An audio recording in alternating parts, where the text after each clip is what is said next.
Hello students, तो हम लोग पढ़ रहे हैं मोशन अंडर ग्रेविटी। ठीक है, पहले लेक्चर में मैंने जस्ट आप लोगों को फील कराया था कि what is motion under gravity. तो पहले लेक्चर में कुल मिला के हमने क्या देखा था कि मोशन अंडर ग्रेविटी में acceleration is always g vertically downwards and nothing else. Motion under gravity में एक्सेलरेशन कांस्टेंट होता है और जी वर्टिकली डाउनवर्ड्स होता है। राइट, इस बात को हमने दिमाग में बैठाया। दूसरे वाले लेक्चर में हमने स्टार्ट किया था कि एक बॉल को अगर प्रोजेक्ट किया जाए और जहां से प्रोजेक्ट किया जाए अगर वहीं पर पकड़ लिया जाए, जहां से फेंका गया वहीं पर वापस आने में, तो टाइम ऑफ फ्लाइट हमने देखा था। फॉर्मूला जो डिराइव किया था मैं रिवाइज कर रहा हूं, 2u/g maximum height attend u²/2g। Right, फिर हमने एक ड्रॉपिंग का केस स्टार्ट किया था। तो ड्रॉपिंग के केस में मैंने आप लोगों को क्या क्या ड्राइव करवाया था कि ड्रॉपिंग के केस में टी टाइम में बॉल या कोई भी चीज जो ड्रॉप की गई है वो कितना हाइट ट्रेवल करेगी, h = ½ gt²। ठीक, कोई भी चीज जो ड्रॉप की गई है वो टी टाइम में कितना ट्रेवल करेगी, h = ½ gt²। राइट, और इसी से आप देख सकते हैं यही एक रिलेशन है कि टाइम = तब हो जाएगा √2h/g। यानी आप इस रिलेशन को याद रखें। मेरे कहने का मतलब है कि भाई टी टाइम में जो भी चीज ड्रॉप की गई है वो कितना ट्रेवल करेगी, ½ gt²। तो h = ½ gt², यानी h जो है टी टाइम में ट्रेवल किया गया डिस्टेंस ड्रॉप चीज के द्वारा। तो अगर इसका रिवर्स पूछा जाए कि h डिस्टेंस ट्रेवल करने में कितना समय लगेगा, h डिस्टेंस ट्रेवल करने में कितना समय लगेगा, तो यहीं से हम निकाल सकते हैं ना। 2 को इधर भेज देते हैं, g या नीचे आ जाएगा और उसका स्क्वायर रूट हो जाएगा। ठीक, यानी h = ½ gt² को आप h और t में रिलेशन के रूप में यूज कर सकते हैं। ड्रॉपिंग के केस में याद रखिएगा कि h = ½ gt², यानी अगर t दिया है तो h = ½ gt², और अगर h दिया है तो t = √2h/g। ठीक, फिर एक और फॉर्मूला हम लोग निकाले थे कि h डिस्टेंस ट्रेवल करने के बाद, h हाइट नीचे गिरने के बाद उसकी स्पीड कितनी हो जाएगी, √2gh। राइट, इस पर बेस्ड हमने क्वेश्चन किया था एक पर्सन और बालक का। ठीक है, तो इसे ड्रॉपिंग वाले केस में एक और क्वेश्चन कर लेते हैं। ठीक, ये मैंने अब तक की क्लास का रिवीजन कराया। अब देखिए क्या है, आज की क्लास का पहला क्वेश्चन है, water drops are falling at regular intervals of 1 second. Water drops are falling at regular intervals of 1 second. Suppose किसी नल से प्रत्येक 1-1 सेकेंड पर एक एक ड्रॉप गिर रही है। नल में से पानी की बूंदें टपकती रहती हैं, टप टप टप। तो सपोज हर 1 सेकेंड पर एक एक बूंद गिर रही, हर 1 सेकेंड बाद एक एक बूंद गिर रही। ठीक, तो पूछा क्या गया है, find out the distance between second and fifth drop. Second and fifth drop के बीच में डिस्टेंस कितना होगा, कब, जब 6th drop is about to fall, when 6th drop is about to fall. Right, एक नल है जिससे पानी की बूंदें 1-1 सेकेंड के टाइम इंटरवल पर गिर रही हैं। पूछा गया है कि सेकेंड एंड फिफ्थ ड्रॉप के बीच में डिस्टेंस कितना होगा, कब, जब 6th ड्रॉप जस्ट गिरने वाली। ठीक है, जब 6th ड्रॉप जस्ट गिरने वाली है तब सेकेंड और फिफ्थ ड्रॉप के बीच में कितना डिस्टेंस होगा। राइट, तो अब देखिए क्या है कि जैसे एक नल है, इससे हर 1 सेकेंड पर हिंट दे देता हूं, करना आपको ही है। एक नल है, उससे हर 1 सेकंड पर 1 बूंद गिर रही है और 6 बूंदों की बात की जा रही है कि 6 drop is about to fall. तो 1 बूंद तो यहां बनाकर ये देखो 6th बूंद मैंने लिख दिया है, यानी बाकी 5 बूंदें गिर चुकी होंगी। तो इसके नीचे 5 बूंदें बना लीजिए, राइट। और 6 के जस्ट नीचे कौन सी बूंद होगी? 5, 5 के जस्ट नीचे 4, 4 के जस्ट नीचे तीसरी, तीसरे के जस्ट नीचे दूसरी, दूसरे के जस्ट नीचे पहली। जो सबसे पहले गिरी होगी वो सबसे नीचे होगी, राइट। तो आपसे पूछा क्या जा रहा है, इस 2nd और 5th के बीच का ये डिस्टेंस आपसे पूछा जा रहा है, राइट। क्वेश्चन क्लियर हो गया? अब वीडियो पॉज करें और खुद से सॉल्व करें, राइट। अब वीडियो पॉज करें और खुद से सॉल्व करें, बाकी मैं सॉल्व करता हूं। तो अब देखो बच्चों क्या है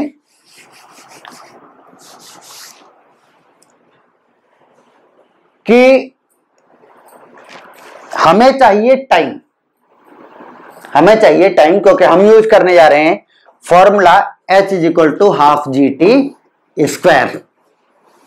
ठीक, अभी हम बहुत बेसिक लेवल के ही क्वेश्चंस कर रहे हैं भाई। अब तक हमने कोई भी क्वेश्चन बड़े कंपटीशन लेवल का नहीं किया है, राइट। ठीक, तो एकदम बेसिक लेवल पर उस फॉर्मूले को यूज करना चाहते हैं। तो उस फॉर्मूले को अगर हम यूज करना चाहते हैं तो हमें क्या पता होना चाहिए? टाइम। हमें क्या पता होना चाहिए? Time, right. तो हर एक बूंद को गिरने का कितना समय लगा ये हमें पता होना चाहिए। इसके लिए मैं क्या करता हूं कि सबसे पहले मान लेता हूं कि सपोज t = 0 सेकेंड पर पहली बूंद गिरी। ठीक, ऐसे क्वेश्चंस में ना, ये क्वेश्चन बहुत कॉमन है, स्कूल लेवल से लेकर सब जगह पूछे जाते हैं। ऐसे क्वेश्चंस में एक ही, अब तक जो मैंने बताया ना सब बकवास है, वो सब लोग जानते हैं कि h = ½ GT² यूज करना है, t हमें पता होना चाहिए, तो t हमें निकालना है, राइट। t ही निकालना क्रिटिकल स्टेप होता है, क्योंकि इसी को निकालने में बहुत सारा कंफ्यूजन रहता है और गलत करते बच्चे, क्योंकि सोचने अच्छा ये इतना टाइम, इतना कुछ मत करो। सिंपली आप क्या करो कि आप बूंदों की नंबरिंग कर दो और सबसे पहली बूंद को मान लो कि 0 सेकेंड पर गिरी थी। ठीक, आपने घड़ी को की सुई को 0 पर सेट कर दिया और बोला गया कि हर 1 सेकेंड पर 1 बूंद गिर रही है। तो मान लिया हमने कि जब 0 बज रहा था, जब घड़ी सुई 0 पर थी, तब आपका पहली बूंद गिरी थी। तो दूसरी बूंद कब गिरी होगी? आपका 1 सेकेंड पर, तीसरी बूंद 2 सेकेंड पर, सोचो ही मत और लिखते जाओ।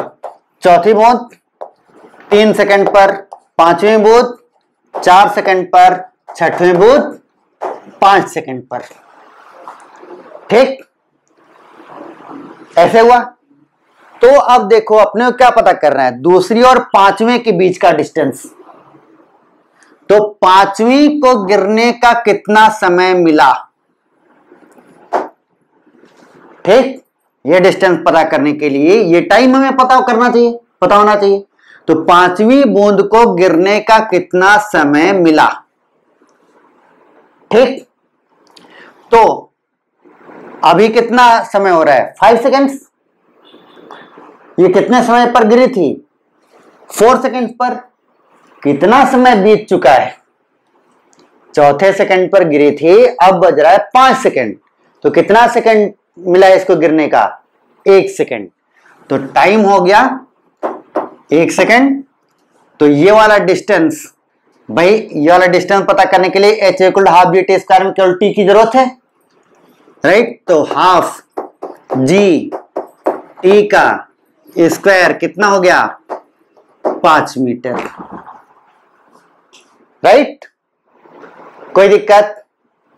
ठीक, अब देखो बच्चों क्या है कि दूसरी बूंद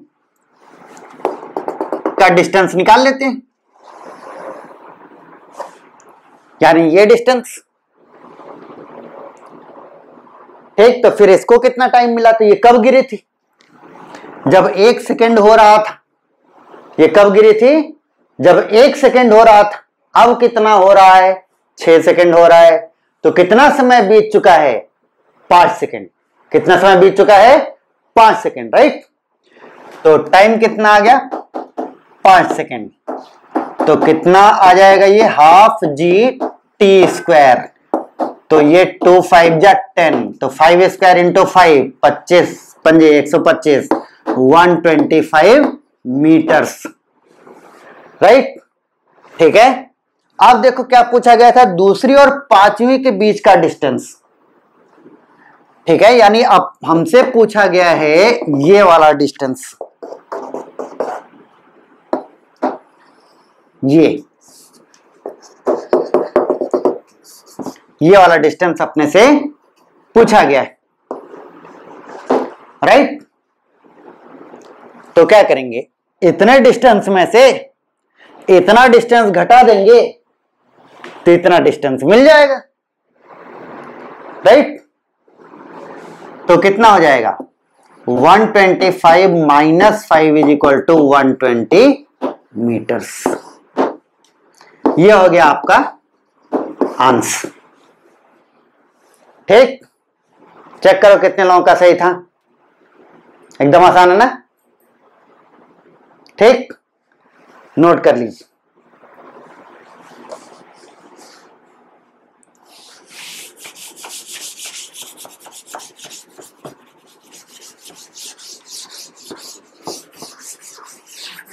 अब ये ड्रॉपिंग का हो गया। ठीक, मतलब हमने बेसिक प्रैक्टिस, जैसे जहां फेंके थे वहां पर आने वाला बेसिक प्रैक्टिस, फॉर्मूला डेवलप करना, फॉर्मूले को यूज करना, ये सब हमने सीख लिया। ठीक है, तीसरा केस आता है प्रोजेक्शन फ्रॉम अ हाइट। किसी बिल्डिंग के ऊपर से, क्वेश्चन में वो लोग बोलेंगे ना, किसी बिल्डिंग के ऊपर से वो फेंका गया है, कोई हॉट एयर बलून था जब वो इतनी हाइट पर था तब उससे चीज फेंकी गई है, राइट। ठीक, तो प्रोजेक्शन फ्रॉम अ हाइट, किसी ऊंची चीज पर खड़े होकर ऊपर की तरफ फेंकने वाले क्वेश्चंस। ठीक, तो अब देखिए ऐसे क्वेश्चंस में के लिए मैं कोई फॉर्मूला नहीं डेवलप करूंगा। ठीक, तो इन क्वेश्चंस को करने के लिए हम कोई स्पेशल फॉर्मूला वगैरह नहीं डेवलप करेंगे। कारण क्या है कि अगर इनके लिए हम फॉर्मूला डेवलप करेंगे ना तो बहुत ही क्लमजी टाइप के, बहुत बड़े बड़े और 10 चीजें। इससे आसान क्या होगा, इससे आसान क्या होगा कि आप ये सीखें, ये दिमाग में बैठाएं कि uniform motion under gravity uniform acceleration का केस है, जिसमें एक्सेलरेशन हमेशा जी वर्टिकली डाउनवर्ड्स होता है। यानी 3 equations of motion always applicable. बल्कि और आसान हो गया है कि एक्सेलरेशन हमेशा जी वर्टिकली डाउनवर्ड्स, राइट। तो अब ऐसे क्वेश्चंस को करने के लिए किसी फॉर्मूले की आस न लगाएं। सिंपली आप इसे मान के चलें कि यूनिफॉर्म मोशन का क्वेश्चन है, हमें 3 इक्वेशंस ऑफ मोशन लगानी है और आंसर निकालना है, राइट। बहुत बढ़िया। तो एक क्वेश्चन से स्टार्ट करते हैं। सपोज क्वेश्चन को पूरा शब्दों में नहीं लिखते हैं, इसलिए ध्यान पूरा क्वेश्चन को समझ लीजिएगा, समय बचेगा। एच हाइट का एक टावर है, उसके टॉप से हमने एक बॉल को 20 मीटर पर सेकंड से फेंका। तो जैसे जैसे बॉल ऊपर जाएगी उसकी स्पीड कम होती रहेगी, टॉप मोस्ट पॉइंट पर उसकी स्पीड 0 हो जाएगी और बॉल फिर नीचे आने लगेगी, राइट। और सपोज ये v स्पीड से जमीन पर टकराती, और सपोज ये v स्पीड से जमीन पर टकराती।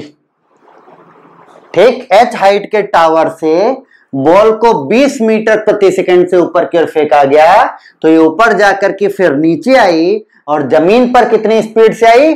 v मीटर्स पर सेकंड। ठीक, और एक इंफॉर्मेशन गिवन है कि टाइम ऑफ फ्लाइट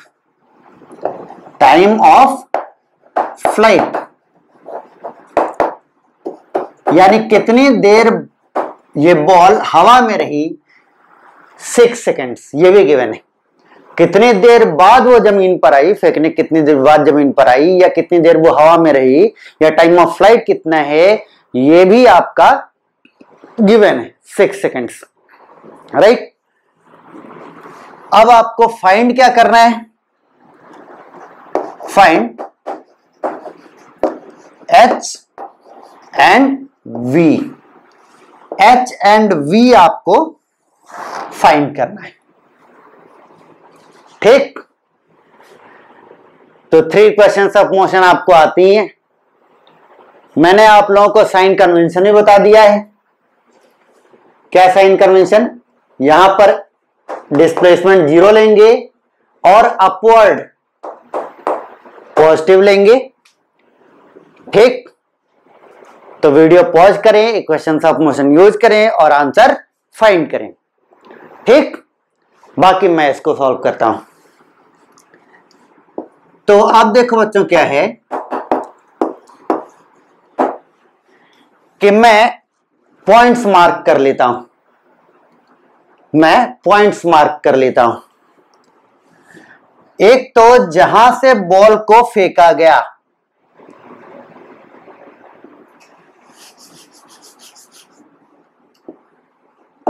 जहां से बॉल को फेंका गया,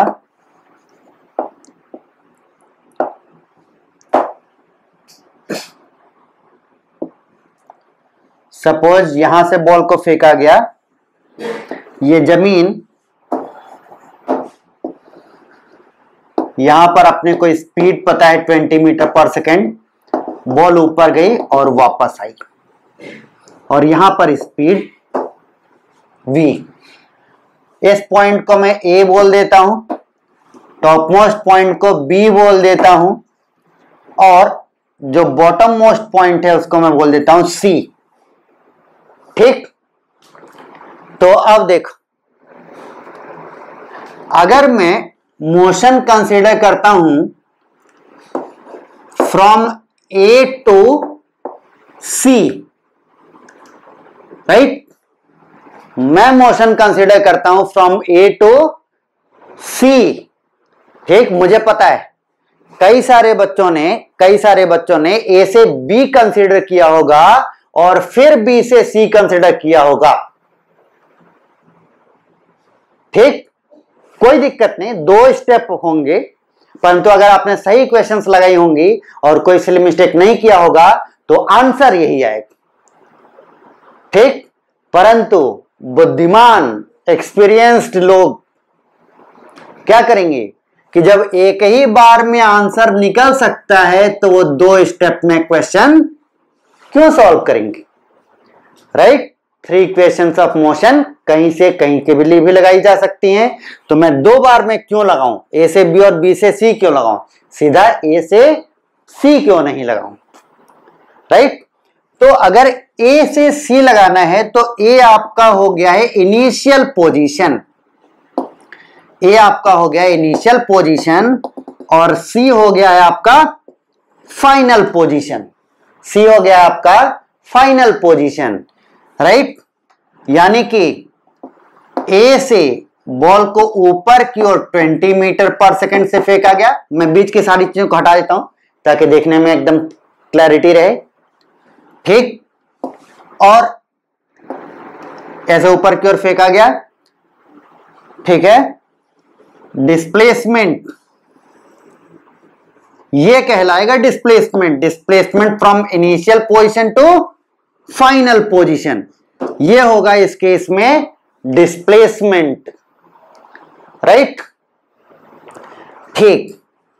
तो अब देखो बच्चों, क्या है, पुट करते हैं, u is equal to upward positive माने ना, अपवर्ड पॉजिटिव माने हैं तो इनिशियल वेलोसिटी क्या है 20 मीटर पर सेकंड ऊपर, तो कितना हो जाएगा प्लस 20 मीटर पर सेकंड, राइट। फिर u हो गया एक्सेलरेशन, g वर्टिकली डाउनवर्ड्स, ठीक। तो डाउनवर्ड है तो निगेटिव, और g की वैल्यू कितनी यूज करेंगे 10, राइट। जी की वैल्यू कितनी यूज करेंगे 10। ठीक है, ये पता है।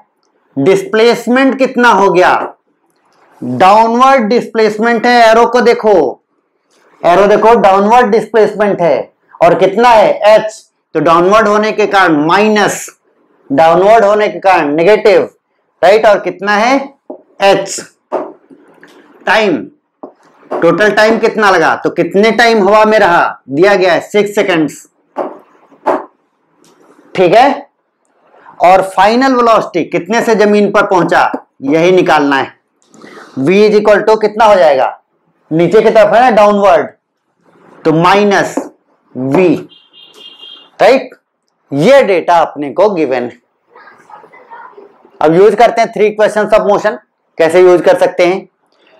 तो सबसे पहले मैं लगा देता हूं s is equal to ut plus half A T square, ut plus half A T square, values put करो।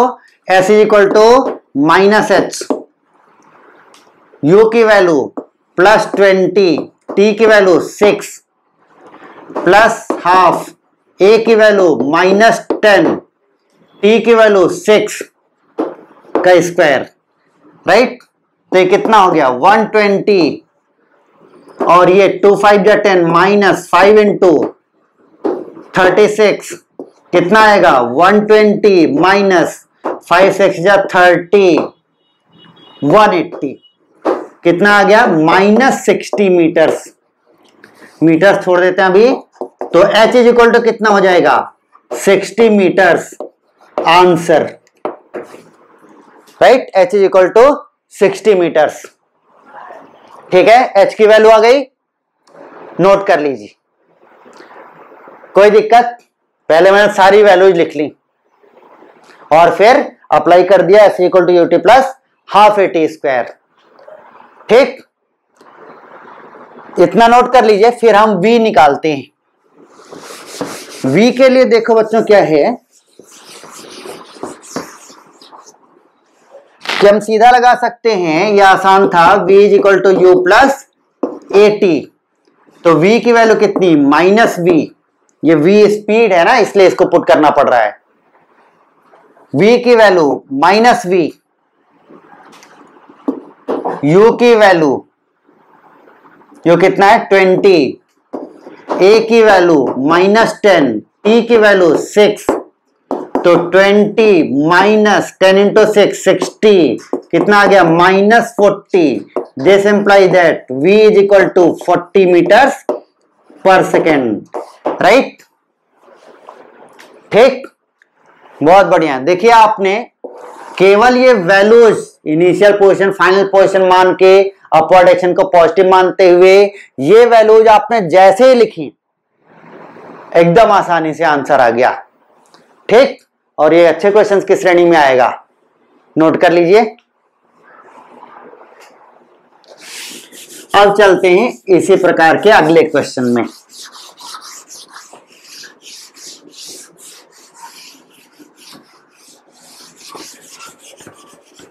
अगले क्वेश्चन में बस डेटा चेंज कर देंगे, जैसे इसमें टाइम ऑफ फ्लाइट दिया गया था और इनिशियल वेलोसिटी दी गई थी, अब कुछ और दे देते हैं। ठीक, अब मैं आप लोगों को टावर का हाइट और यू दे देता हूं।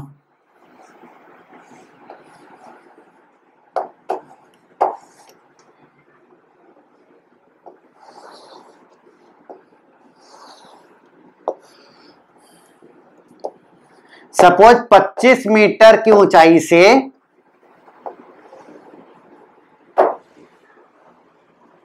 20 मीटर पर सेकंड से एक बॉल को फेंका गया। ठीक, एक बॉल को फेंका गया 25 मीटर की ऊंचाई से 20 मीटर पर सेकंड से एक बॉल को ऊपर की ओर फेंका गया, राइट। तो आपको क्या क्या पता करना है, एक तो टाइम ऑफ फ्लाइट कितनी देर में ये जमीन पर आ जाएगा, ठीक। दूसरा,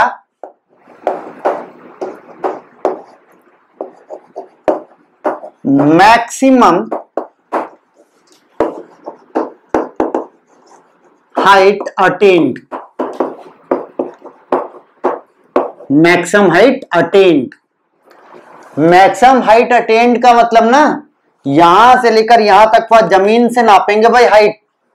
हाइट जब भी नापा जाएगा जमीन से, अगर कुछ और नहीं बोला गया है तो क्या नापा, कहां से नापेंगे, जमीन से नापेंगे, राइट। ठीक। सी पार्ट, v की वैल्यू कितनी स्पीड से जमीन पर टकराएगा, राइट। v की वैल्यू कितनी स्पीड से जमीन पर टकराएगा।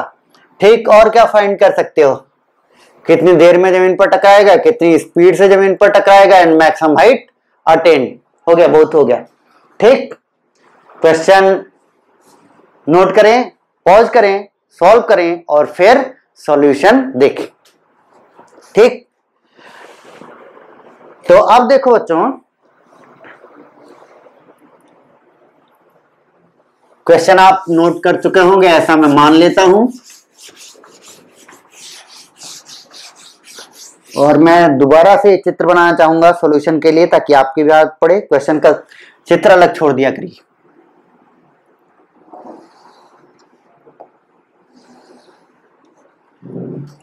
ये 25 मीटर, और मैं सबसे पहले क्या काम करूंगा, इन्हीं नामकरण करूंगा।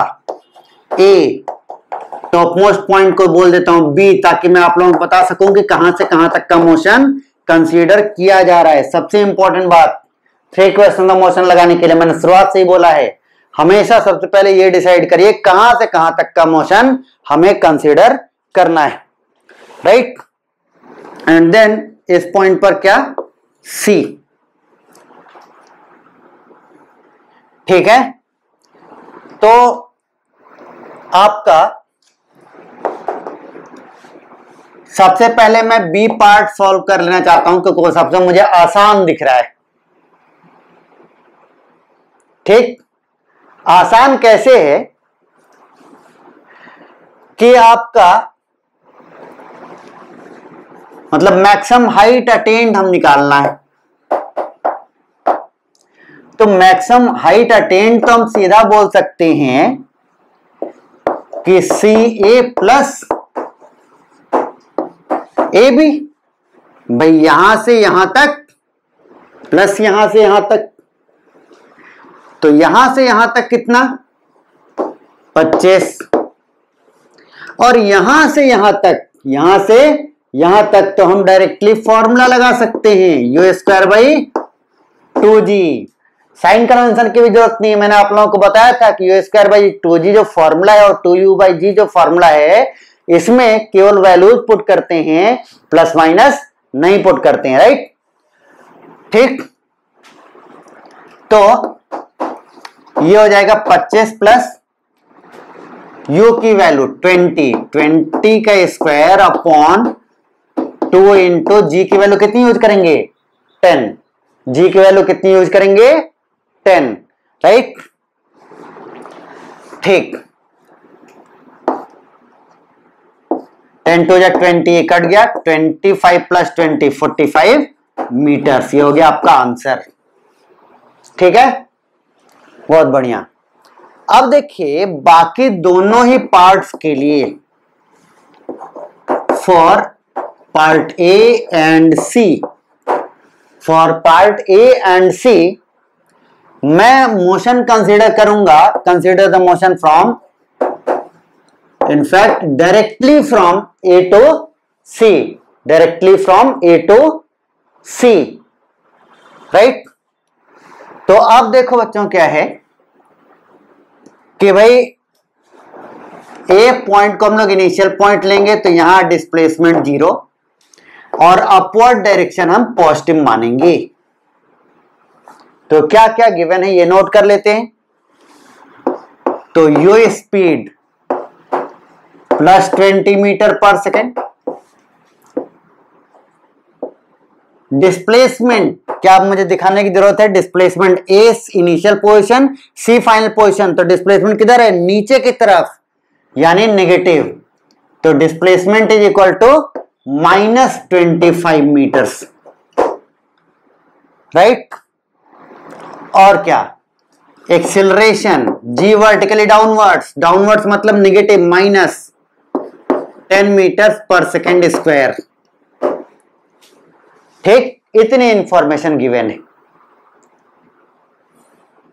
राइट। तो अब जो निकालना है वो आप निकाल सकते हैं। जैसे S is equal to UT plus half A T square, लेकिन हमको, चलिए हम लगाते हैं S is equal to UT plus half A T square. तो S कितना है? पुट करिए, -25, U की वैल्यू 20 प्लस हाफ, ए की वैल्यू -10 इंटू टी का स्क्वायर, 2 5 जा 10, ठीक। और 5 से पूरे को डिवाइड कर दो तो ये बच जाएगा आपका 5 5 जा 25, 5 4 जा 20 minus T square. This implies that T square -4t -5 is equal to 0, right? This implies that t minus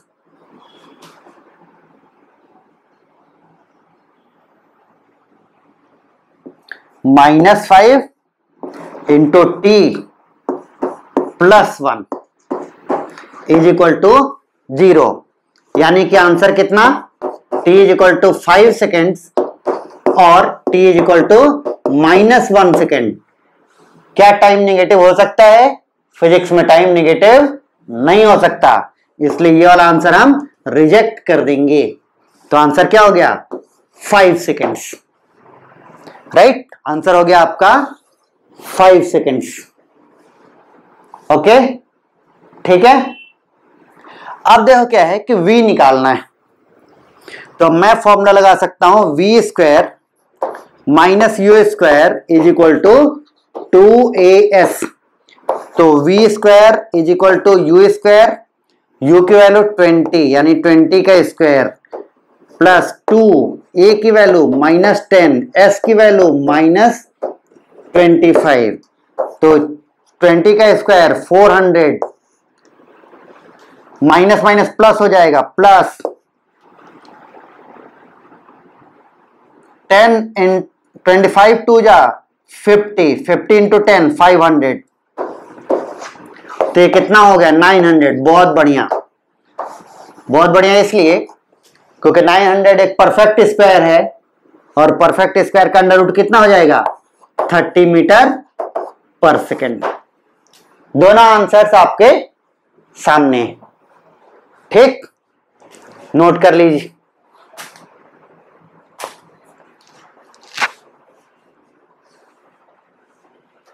मिटा इसको, मिटा दें।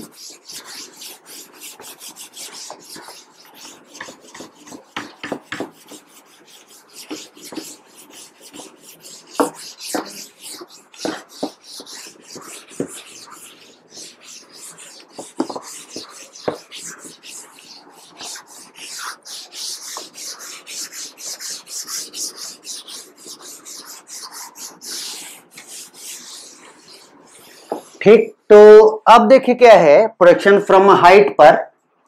अब आप लोगों का हाथ सेट हो गया होगा, ठीक। तो अब कुछ लैंग्वेज वाले क्वेश्चंस कर लेते हैं, राइट। तो क्वेश्चन लिखिए, क्वेश्चन नंबर 10 है शायद, right.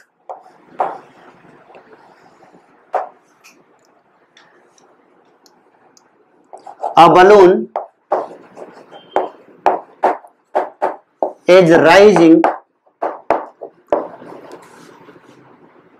upwards with constant speed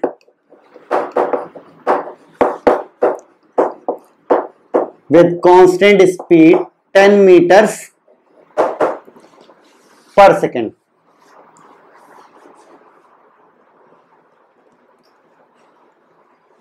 ठीक, a ball is dropped, a ball is dropped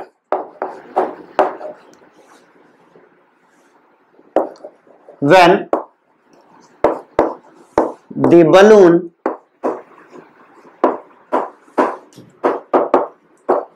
is at height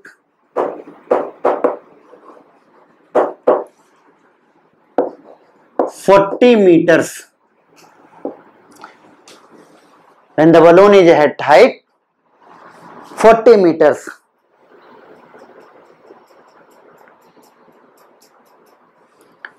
तो अब आपको निकालना क्या क्या है।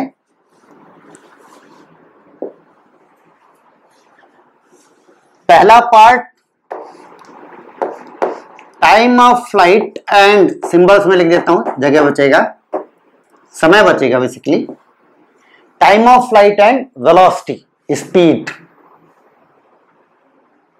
कब की speed, just before reaching the ground. इसको मेरे ख्याल से पूरा लिखना पड़ेगा, right. A part time of flight, B part speed of ball,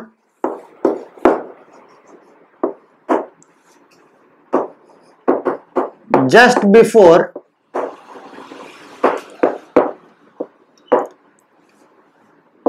striking the ground, just before striking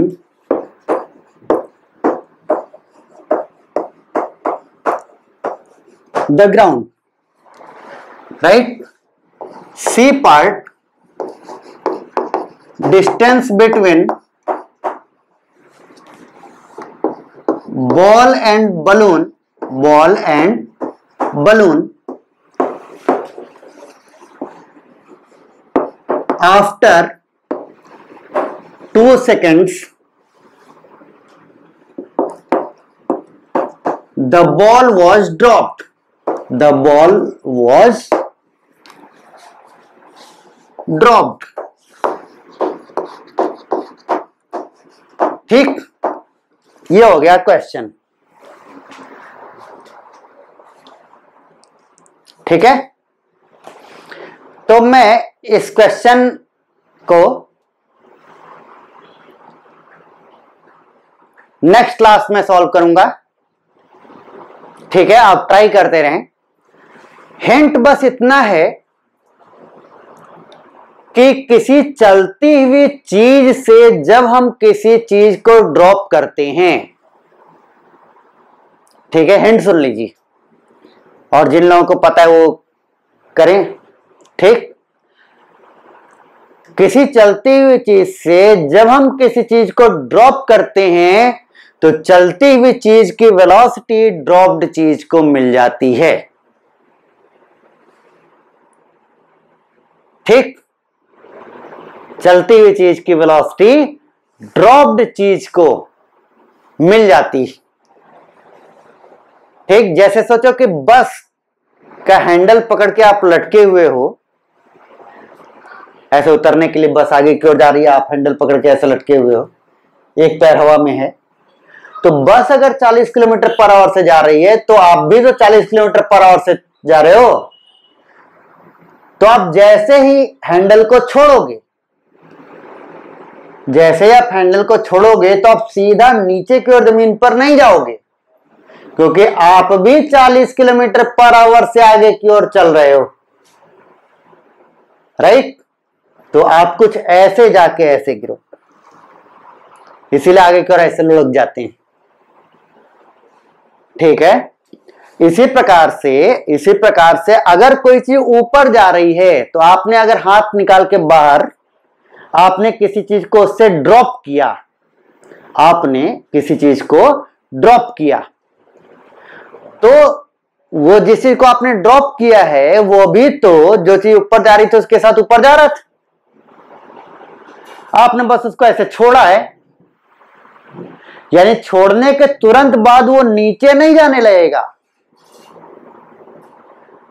ठीक, वो पहले ऊपर जाएगा और फिर नीचे की तरफ आएगा। इसी को हम लोग बोलते हैं कि जब हम किसी चलते हुए चीज से किसी चीज को ड्रॉप करते हैं, जब हम किसी चलती हुई चीज से किसी चीज को ड्रॉप करते हैं,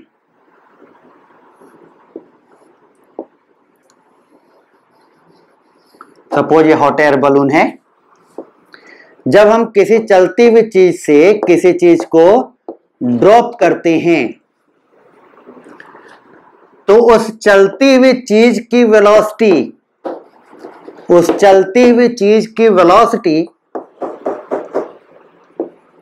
ड्रॉप्ड चीज को अपने आप मिल जाती है। तो इस क्वेश्चन में देखो बच्चों क्या है कि बलून जो है 10 मीटर पर सेकंड से ऊपर की ओर जा रहा था, तो इससे जब आप बॉल को ड्रॉप करोगे तो बॉल ड्रॉप्ड नहीं दिखेगी, राइट। ये जमीन पर खड़े होकर देखने पर ऐसा प्रतीत होगा जैसे बॉल को 10 मीटर पर सेकंड से ऊपर की ओर फेंका गया। जमीन से देखने पर क्या प्रतीत होगा, जैसे बॉल को 10 मीटर प्रति सेकंड से ऊपर की ओर फेंका गया। एकदम क्लियर कॉन्सेप्ट। चलती हुई चीज की वेलोसिटी ड्रॉप्ड चीज को अपने आप मिल जाती है। तो बॉल ड्रॉप्ड है बलून से, तो बलून की वेलोसिटी बॉल को मिल जाएगी, यानी कि बॉल ऐसा प्रतीत होगी जैसे उसे ऊपर की ओर 10 मीटर पर सेकंड से फेंका गया, राइट। तो बलून जब, क्या क्वेश्चन है, बलून जब 40 मीटर की हाइट पर था तब बॉल को ड्रॉप किया गया, यानी बॉल कैसा प्रतीत होगी कि 40 मीटर की हाइट से 10 मीटर पर सेकंड से ऊपर की ओर फेंकी गई। ठीक, अब आपसे पूछा जा रहा है टाइम ऑफ फ्लाइट कितनी देर में आएगा, जो कि पिछले क्वेश्चन में हम फाइंड। अब तो ये क्वेश्चन एकदम पिछले क्वेश्चन के जैसा हो गया है। हाइट दिया हुआ है, यू दिया हुआ है, ठीक। ए पार्ट और बी पार्ट में बस डेटा चेंज है, बाकी सब कुछ पीछे की तरह पिछले क्वेश्चन की तरह है। C part, distance between balloon and ball. तो भाई इसमें क्या है, बलून, आप बॉल की पोजीशन निकाल लीजिए और बलून की पोजीशन निकाल लीजिए। बस एक गलती मत करना, जो मां मूर्ख होंगे ना वो एक गलती करेंगे, सर इस बलून के ऊपर भी तो जी लग जाएगा ना। ठीक, मैंने आप लोगों को पहली क्लास याद करी, मोशन अंडर ग्रेविटी पार्ट 1, ये पार्ट 3 है। पार्ट 1 में मैंने बताया था कि एरोप्लेन, हॉट एयर बलून्स ये मोशन अंडर ग्रेविटी के एग्जांपल्स नहीं है। कारण क्या है, कारण क्या है कि इन पर अदर फोर्सेज भी लग रहे हैं, जिनके कारण ये कांस्टेंट स्पीड से ऊपर जा पा रहे हैं या एक्सेलरेट होते हुए ऊपर जा पा रहे हैं। ठीक, अगर मोशन अंडर ग्रेविटी केस होते प्लेन ऊपर ही क्यों जा पाता, या हॉट एयर बलून ऊपर क्यों आता, नीचे आता ना, राइट। ठीक, तो ये बलून जो है, बलून पर एक्सेलरेशन ड्यू टू ग्रेविटी का कोई इफेक्ट नहीं आएगा, बलून कांस्टेंट स्पीड से ऊपर की ओर जाता रहेगा, राइट। ठीक, तो नेक्स्ट क्लास में आते ही इस क्वेश्चन को मैं सॉल्व करूंगा, आप इसको पहले से सॉल्व करके रखिएगा। Thank you.